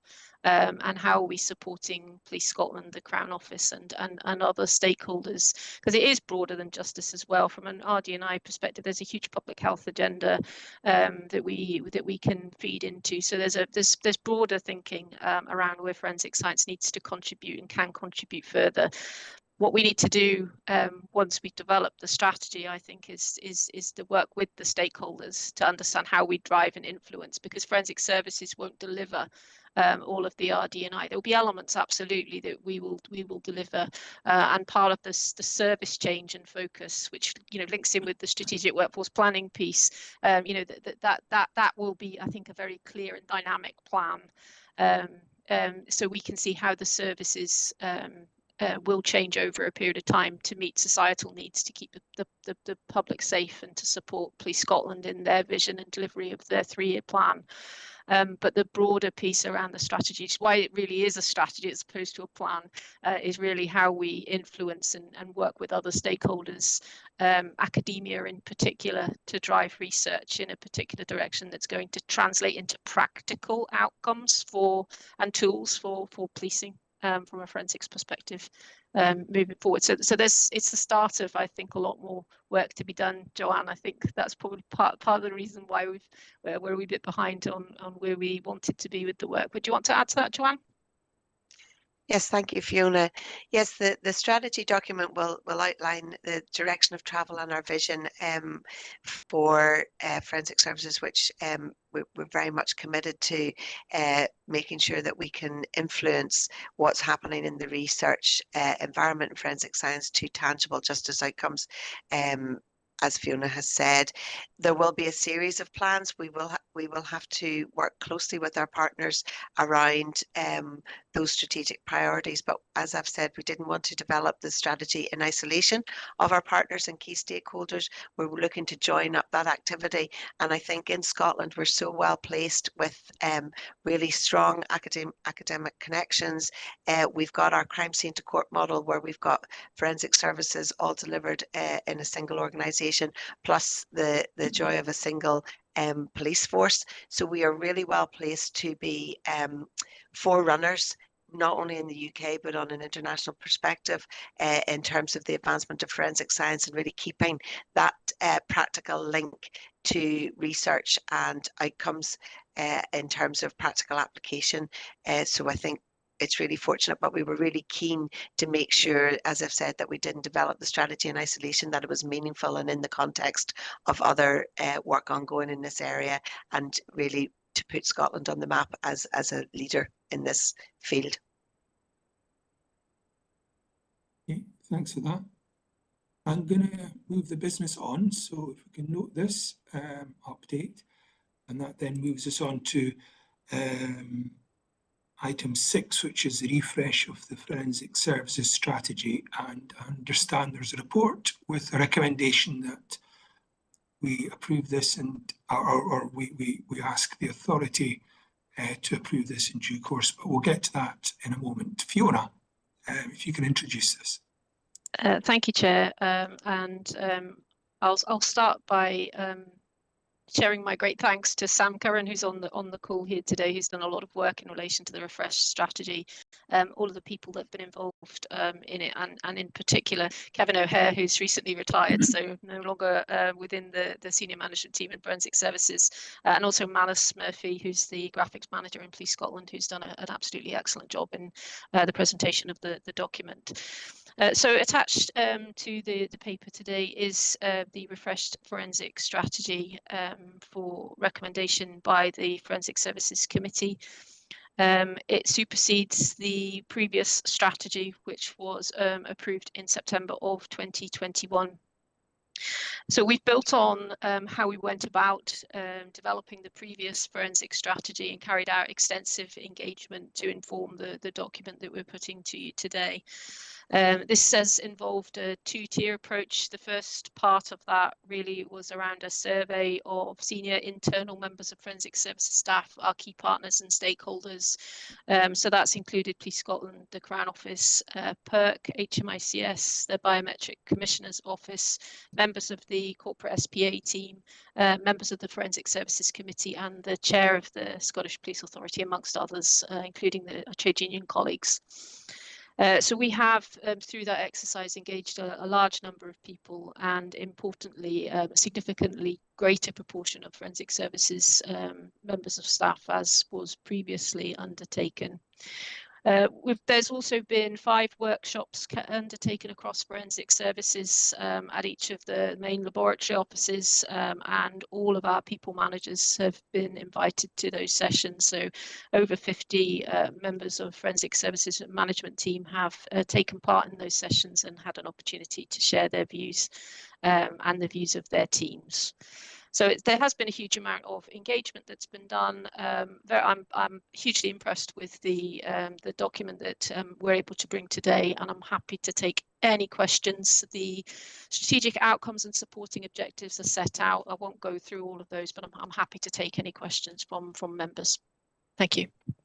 Okay, is there an opportunity to tweak it slightly so it can make some reference to the policing plan and how it supports that? Absolutely. Yeah, could we do that as an action? Yes. Right. Any questions from members? Angela. Sorry, Paul, my dog with a bone with us. Just in relation to this and the previous strategy that we spoke about then, Fiona, there isn't any reference to the RDI strategy, not that I could see, so forgive me if I'm wrong. And I do have this thing from my own experience that the more strategies we have, the more inclined we are to have them not fully implemented over a period of time. So I just think making sure that it is a fundamental part of your main way forward is set out here. And I have to commend it. I mean, I think the strategy and the way that you've developed it is commendable. So I'm not, I wouldn't say that. But where is RDI in that, and having separate strategies, I think can be confusing for stakeholders. It can be confusing for staff. So apologies for that. No, thank you very much for the question. It's a bit of an internal debate that we've had within forensic services as well in relation to multiple strategies. And for absolute clarity, I mean this is the main forensic services strategy document. The RD&I think is a strategy because it stretches more broadly outside of forensic services, and it's about RD&I in forensic science for Scotland. So that's where I would make a separation. However, there are underpinning delivery plans for the strategy. The main one of those is the Forensic Services 2-year business plan. We've always had strong alignment to strategic outcomes and objectives within the business plan, and that is set out. So the way that we've developed our business planning process is very much focused around risks outside of appetite and tolerance and the activity that's required around making sure that we're addressing the right things so that we are mitigating our risks, but also in making sure that we're driving the organisation forward in line with the strategic objectives and outcomes set out within the document. And that's an established process that's been in place since the 2021 strategy was implemented, and we have seen a large amount of progress in terms of delivery against the strategic outcomes. And actually, it may be a valuable piece of work for us to do that piece of reflection and to bring that back so that we can see how well we have progressed towards the vision that was set out in the original strategy, because there's a lot of work that's been done. I mean, all of the work around the operating model, for example, is absolutely fundamental in us delivering against the strategic outcomes and objectives. With regards to the research, development and innovation, we've captured that in outcome 3. It's set out within the document, which talks to driving research, development and innovation to improve forensic science and delivery of services.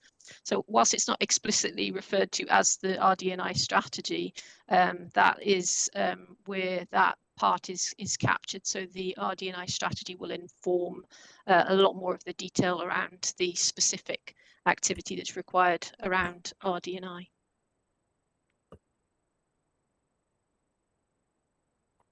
Thanks for that. If we've got no other questions, can we agree to recommend this to the authority with the fine-tuning that was suggested before? Super.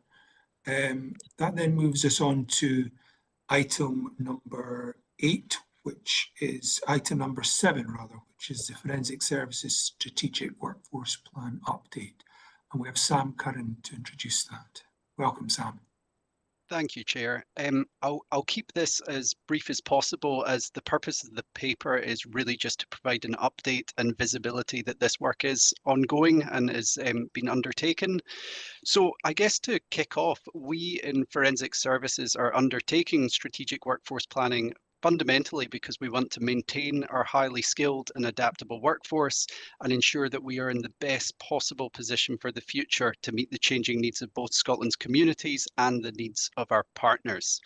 So the Director alluded to this in her initial report, but we have completed an exercise to run a competitive procurement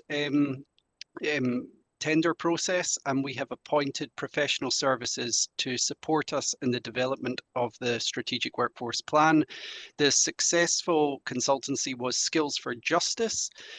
Interestingly, they are a not-for-profit organisation and are part of the Workforce Development Trust, and they actually have quite a bit of experience working within the Scottish policing sector, and so far have been very, very positive to work with. The current work is progressing as per the plan that's laid out in the paper, so we're on target for delivery as it stands. Just to provide the committee with a few key highlights, we have obviously mobilised a cross-functional team.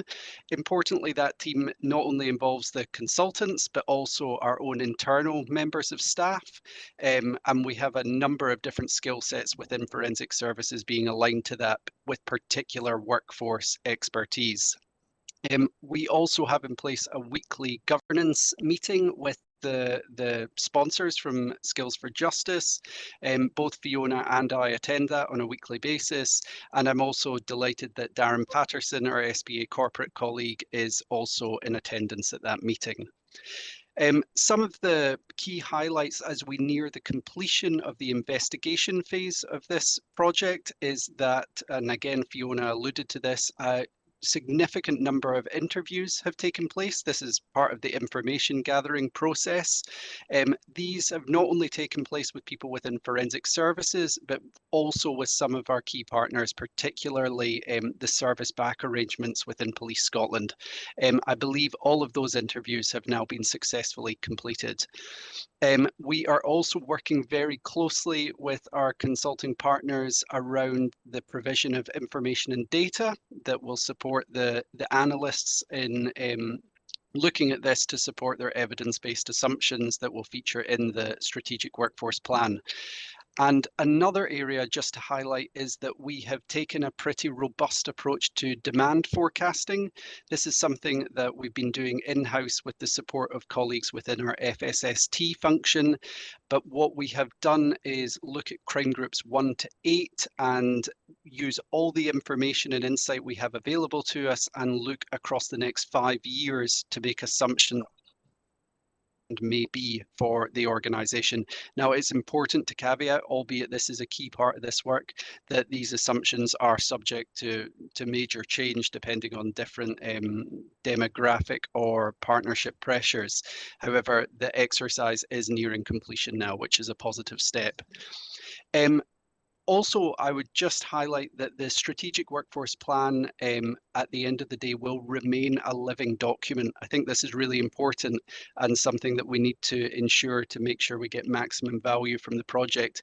When the document is produced, we will also be taking our people along with that so that we can remain within forensic services having the ability to refresh and update that plan in the years to come. I'll just end on the fact that we are on track to deliver the plan by September. If committee members are open to it, we'd be delighted to bring it back once we are in a more complete stage. And also, we are hoping to invite our key leads from the Skills for Justice along to the next board development day to do a bit of a deep dive on this subject as well. But I'll stop there. Thank you, Chair. You have just anticipated my first request. So that's excellent. Do board members have any questions on this? Angela. One very quick one, and it is a request, Sam, more than anything, but I'll be interested. This is a really valuable piece of work, but it's a point in time. How do we keep it up to date so that this level of, resource isn't going to be required time and time again? How do we future-proof it, basically? And I'm not asking for an answer just now. I'm just saying that when we get to that, that'll be interesting to have your thoughts on it. Great, Sam.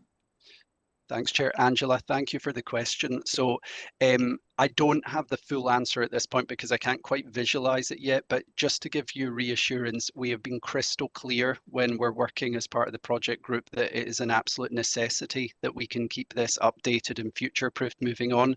Ultimately, we have gone out to the market for professional services. So as custodians of public funds, we need to make sure we get the absolute maximum value from this bit of work.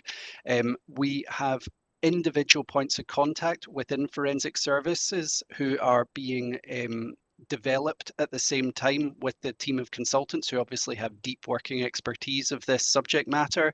So our ambition is that those individuals maintain that expertise and allow us to readily update the plan in the years and months to come. Thanks for that. Thank you. Any other questions or comments? I'm conscious that the next development day is before the next committee, so if you have anything, we can take questions at that as well. So, okay, can we note this? And then that moves us on to next item, which is item 8, the staff survey short life working group. And that's Fiona Douglas introducing this. Thank you, Chair. And I'm introducing the paper on behalf of Paul Stewart. Again, it's a short paper that provides an update on work ongoing within forensic services in relation to the work that we will take forward on the back of the Your Voice Matters and the Involve survey responses, which we've discussed at Forensic Services Committee previously.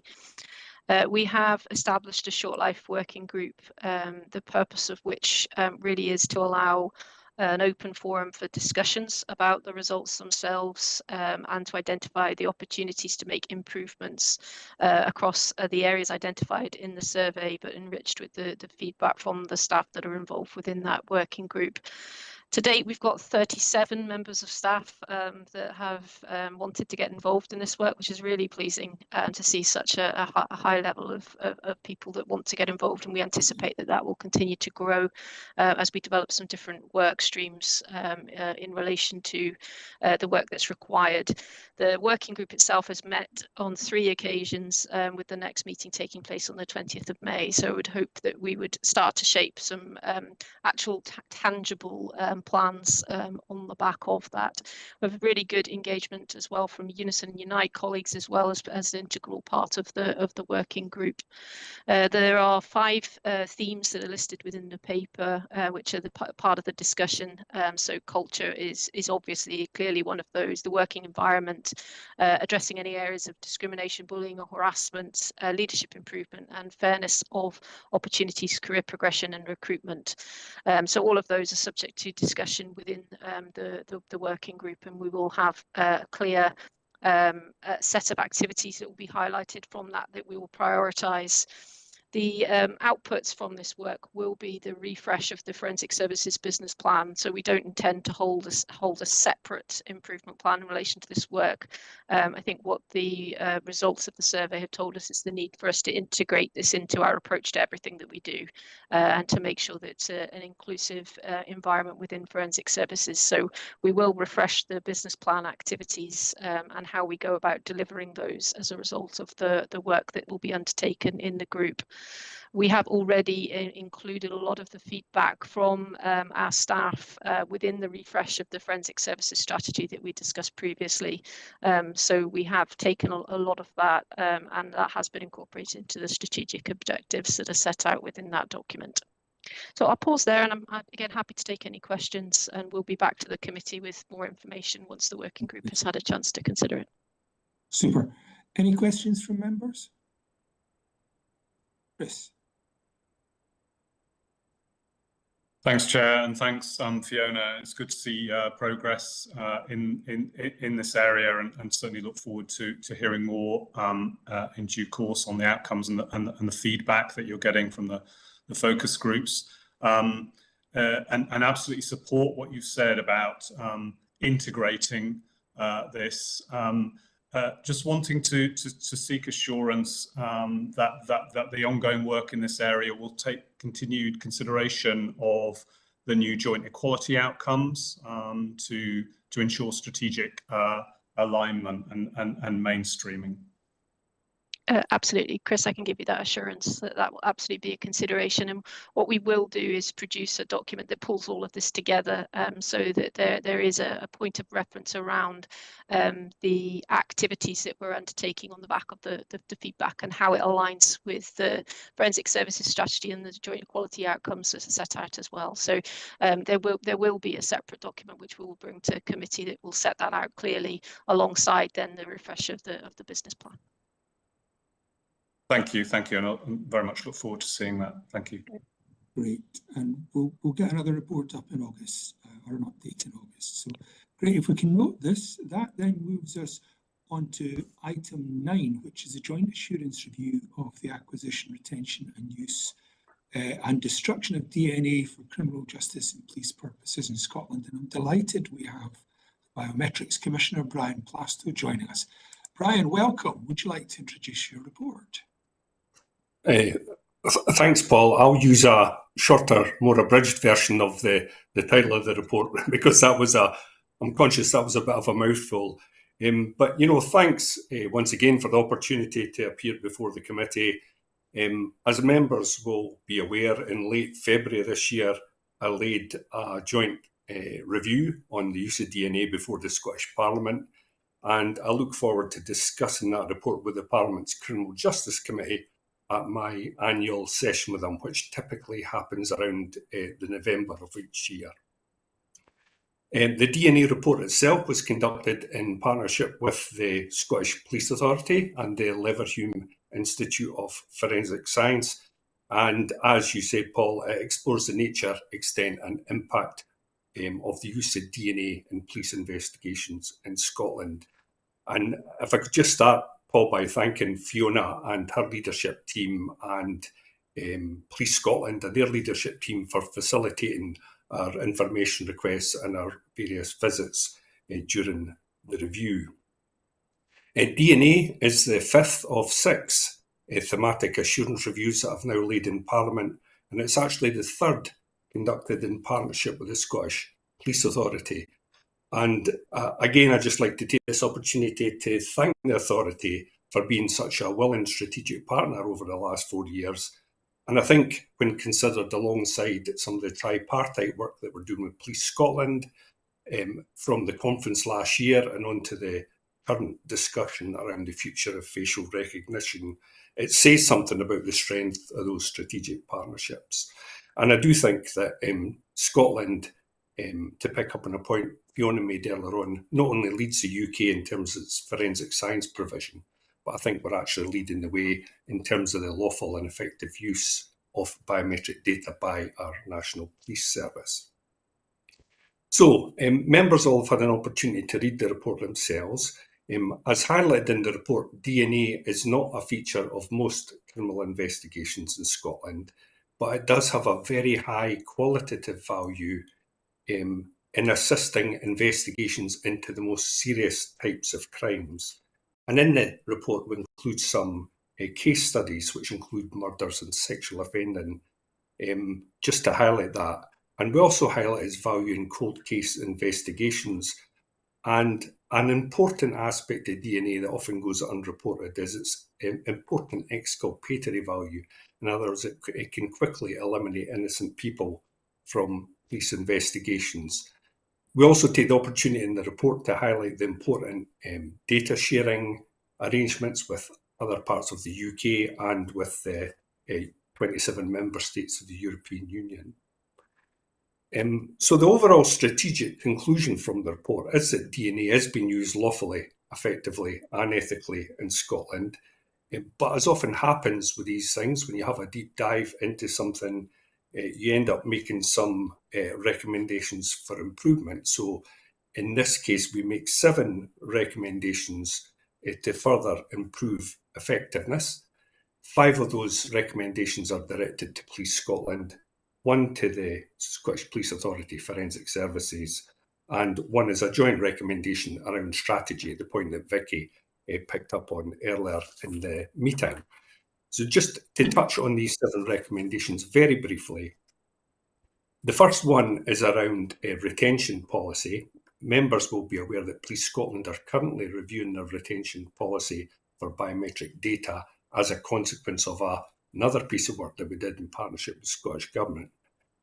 And what we're saying in relation to this recommendation specifically is, in cases where someone is admonished or given an absolute discharge under summary procedure, then there's a need to review the proportionate of the retention, because in a case where someone is admonished or given an absolute discharge, that conviction becomes spent immediately.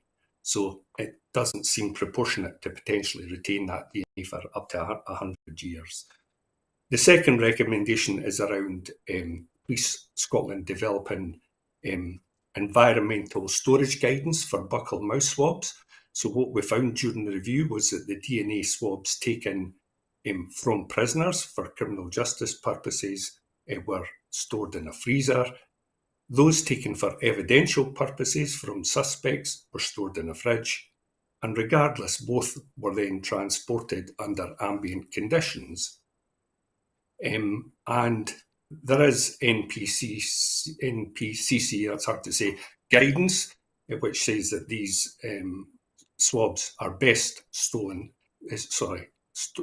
frozen. However, we would just like Police Scotland to take advice from the SPA Forensic Services on the best way to store these swabs and then to issue some guidance to their staff on how that should be done. The third recommendation was around the Police Scotland's governance of evidential swabs, because in relation to the criminal justice swabs, Police Scotland can track them from the point they're taken in the custody suite right through to the laboratory. but they can't do that with evidential swabs. They're all over the place. They're in bridges and local police stations. Nobody knows how many there are, so the governance is very, very poor. The fourth recommendation was around a joint strategy, a roadmap, the point that Vicky had covered off earlier on. And we just feel it'd be helpful for some words on paper, which sets out what Police Scotland and ASP Forensic Services hope to achieve in the next 3, 5 or 10 years. That's important because there was a form of a biometric strategy previously in the 2016 to 2026 policing strategy, which set out some very appropriate ambitions around things like facial recognition and remote biometrics, but none of it was ever progressed.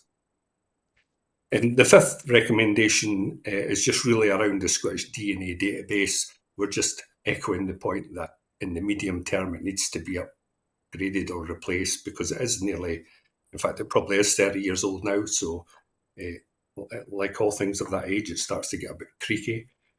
The sixth one was around the DNA confirmed policy. And we're asking Police Scotland to review their DNA confirmed policy. This is a policy whereby if someone's arrested and they have already had DNA taken, Police Scotland don't take a fresh sample from them. But the consequence of that is that 10 years on from significant financial investment in DNA 24, nearly 70% of the profiles in the Scottish DNA database are still of a lesser standard.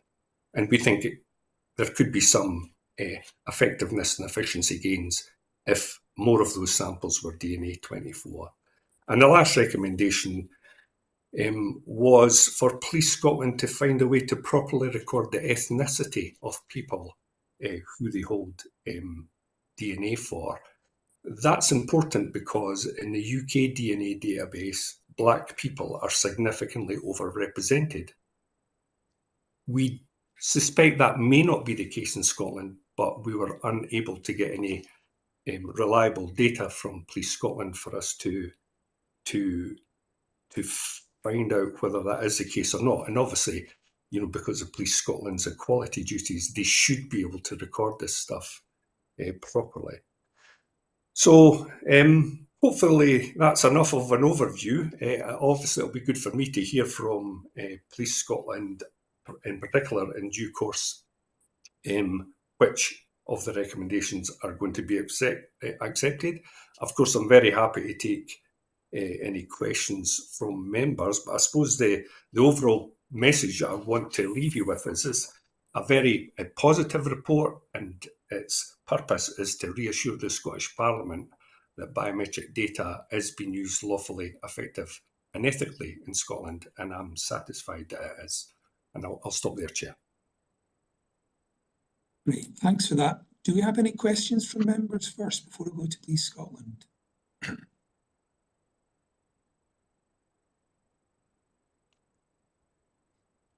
Katharina. Thank you very much, Brian. Just, I suppose, rather than a question, I suppose just an observation. Actually, I really enjoyed reading the report.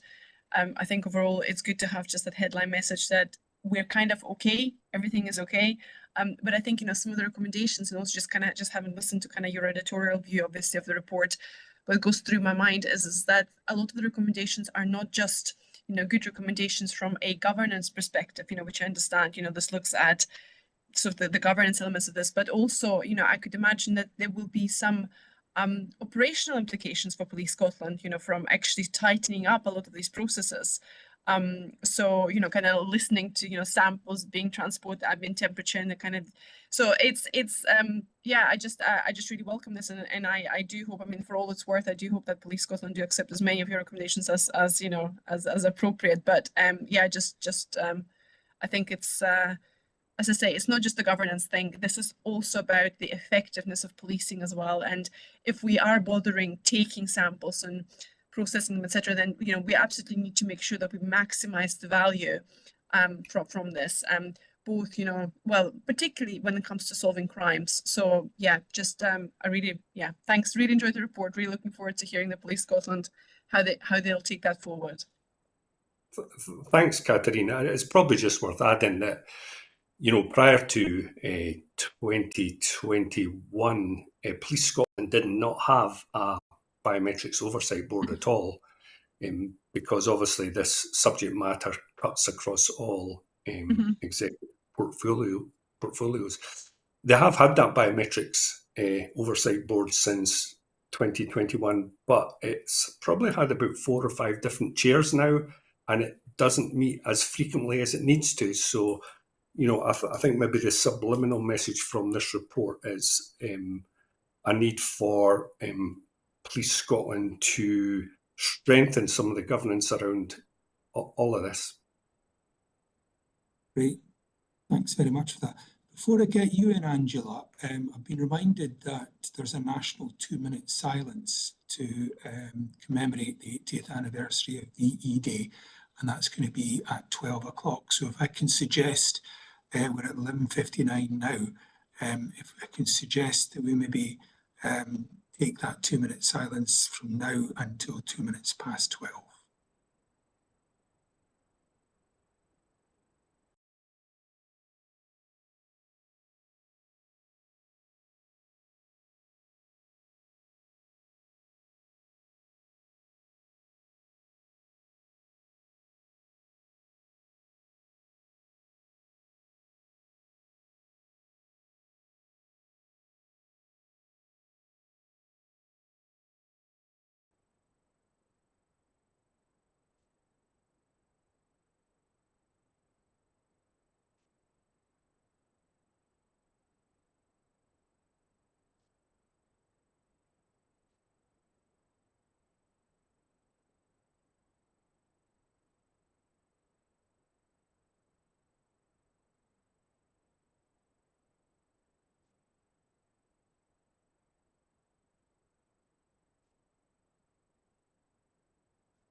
Thank you very much for that. Angela.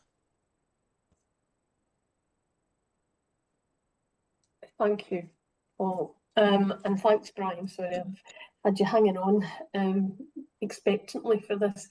It's really an internal point, picking up on that there is a lot, and I know that Fiona and the team will pick up the one recommendation that you mentioned for forensic services. I'm just thinking that this report's a question. Will this report go to ARAC, given the nature of it, with a response from Police Scotland on what they intend to do as a result of these recommendations? It would normally be the case that any audit report such as this would go to ARAC. Angela, thanks for the question. I'm not sure I'm the best person to answer it, but I appear before the SPA board once a year, which by happy coincidence is usually the same month that I appear before the Parliament's Criminal Justice Committee. But quite often when I make recommendations to Police Scotland, they end up before the SPA Police and Performance Committee. to track the recommendations. So typically, if Police Scotland are giving an update on recommendations that are going before a particular policing performance committee meeting, I'll normally go along to that as well. Right. Is there anyone from the officers that can tell us where this goes next? No, well, we can get that information for you, Angela. Actually, I'm interested in it as well. So that would be good. Thank you. And thanks, Brian, for the paper. It was really, really interesting. Thank you. Fascinating. It is absolutely fascinating. Do we have any other questions for Brian? I've maybe got one or two. Can I just ask, Brian, I'm going to ask a really stupid question.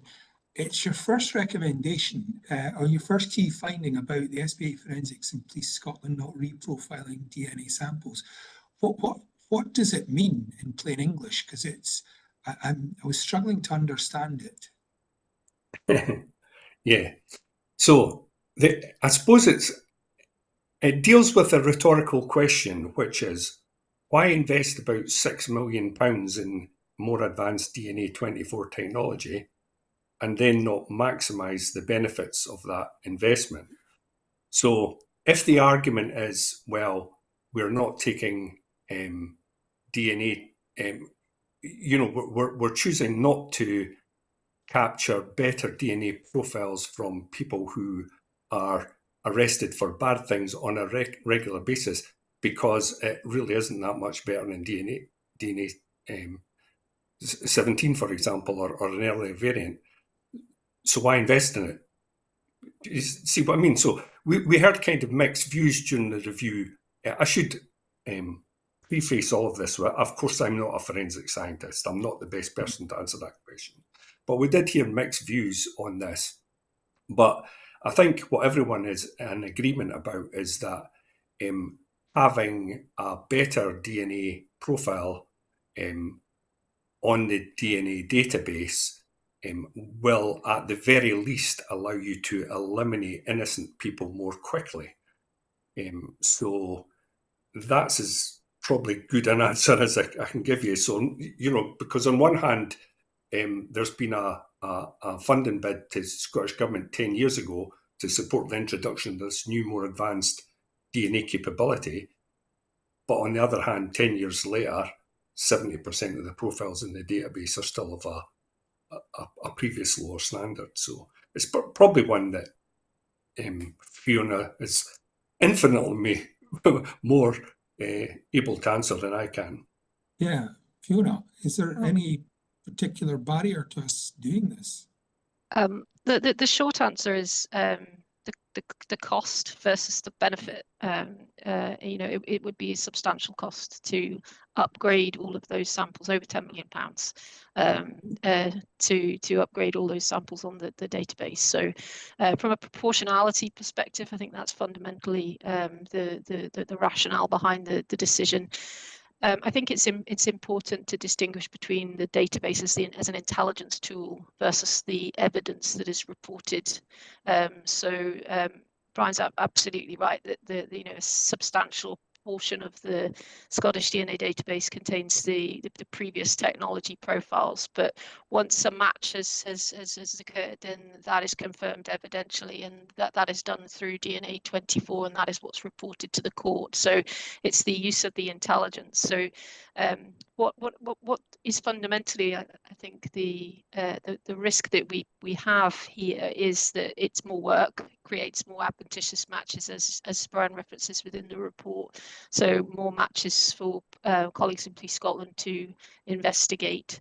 It also puts some restrictions around the searching of the Scottish DNA database, because you have to look at areas that are present within both the new system and the older systems of profiles that are on the database. So you've got an area of overlap, and you must have that information to allow you to search. Otherwise, you would end up with thousands of responses. So the way that we search the database is somewhat restricted by making sure that you are always looking at that overlapping area.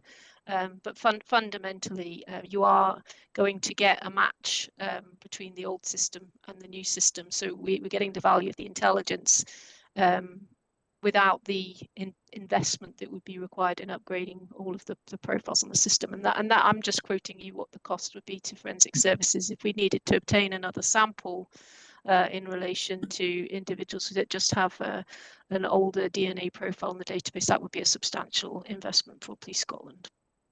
Okay, thanks for that. Ellen. Yeah, just to add there, if we have a particular sample that we are comparing, we have the ability to go back to the originating sample on some occasions and be able to upgrade that and have that profile upgraded and put into the system. Just for context, there's about 255,000 SGM plus profiles that we have that's on the database. It would be 255,000 that we would have to resample and reanalyze. We have done quite a bit of work within this to look at age profiles and all sorts of other metrics to be able to reduce that 255,000 down. So there will be discussions further about this at the Biometrics Oversight Strategy Board, which is on the 4th of June. And actually, talking of Biometrics Oversight Strategy Board, I've got another query. Where is the governance of biometrics? Where does that take place, sit within policing? You've got that oversight board, but does that report to whom? Which committee of the SPA oversees that? I mean, we do some, but I mean, for example, I think, Paul, my understanding is obviously it's the ACC Major Crime that chairs the Police Scotland Biometrics Oversight Board. And I think most of the reporting from that goes to Policing Performance Committee. Right. That's why I don't know where it goes, because I've never sat in that. So, right, that's good to hear that there is something there anyway. So, great, super. Any other questions on this? Okay, anything? Brian, thank you very much again. It's always really interesting. The reports you come up with and your interactions with us, and we really appreciate the support you've given forensics over the years. So thank you again for your attendance this morning. Thanks a lot. Thank you. Thanks, everyone. Thank you. That then leaves us with one more item, which is the committee workforce plan. This is in the public session, which is there for noting. If we can note that. I don't think there's anything else to add to that. So that concludes the public session of today's meeting. If we can cease transmission, we've just